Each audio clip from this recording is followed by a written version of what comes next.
شام ڈل رہی تھی۔ بازار کے کنارے ایک سنسان گوشے میں چند نوجوان بیٹھے کہے لگا رہے تھے۔ ان کی آنکھیں نشے سے سرخ، ہاتھوں میں سگریٹ اور دیگر نشاور چیزیں تھے۔ ان کے چہروں پر وقتی سکون تھا، مگر اندر ایک بے چینی چھپی ہوئی تھی جسے وہ خود بھی نہیں سمجھ پا رہے تھے۔ اسی دوران ایک درویش جو سادہ مگر پروقار لباس میں تھا وہاں سے گزرا۔ اس کی چال آہستہ مگر نظریں گہری تھے۔ وہ کچھ لمحے رکا، پھر آہستہ آہستہ ان کے قریب جا کر کھڑا ہو گیا۔ نوجوانوں میں سے ایک نے اسے دیکھا اور طنزیہ مسکراہٹ کے ساتھ بولا، بابا آپ یہاں کیا کر رہے ہیں؟ کیا کبھی نشے کا مزہ نہیں لیا؟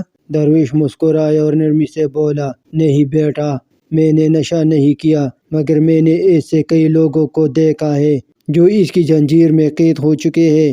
یہ سن کر ایک اور نوجوان ہنسا، زنجیر؟ بابا یہ نشہ زنجیر نہیں، یہ تو ہمیں آزاد کرتا ہے۔ درویش نے اپنے جبے کے جیب میں ہاتھ ڈالا اور وہاں سے ایک باریک سی رسی نکالی۔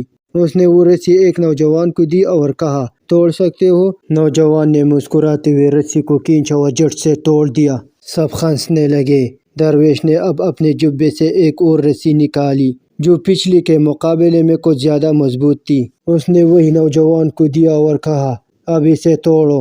نوجوان نے زور لگایا، مگر یہ رسی آسانی سے نہیں ٹوٹی۔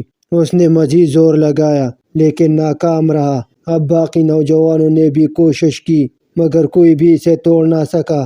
درویش نے گہری نظر ان پر ڈالی اور کہا، نشہ بھی اسی طرح ہوتا ہے۔ جب تم پہلی بار نشہ کرتے ہو تو تمہیں لگتا ہے کہ تم آزاد ہو، اسے چھوڑ سکتے ہو، جیسے پہلی رسی توڑنا آسان تھا۔ لیکن جیسے جیسے تم اس کے عادی ہوتے جاتے ہو ویسے ہی رسی مضبوط ہو جاتی ہے، اور ایک وقت آتا ہے جب تم اسے توڑنا چاہتے ہو مگر نہیں توڑ سکتے۔ تم قید ہو جاتے ہو، غلام بن جاتے ہو۔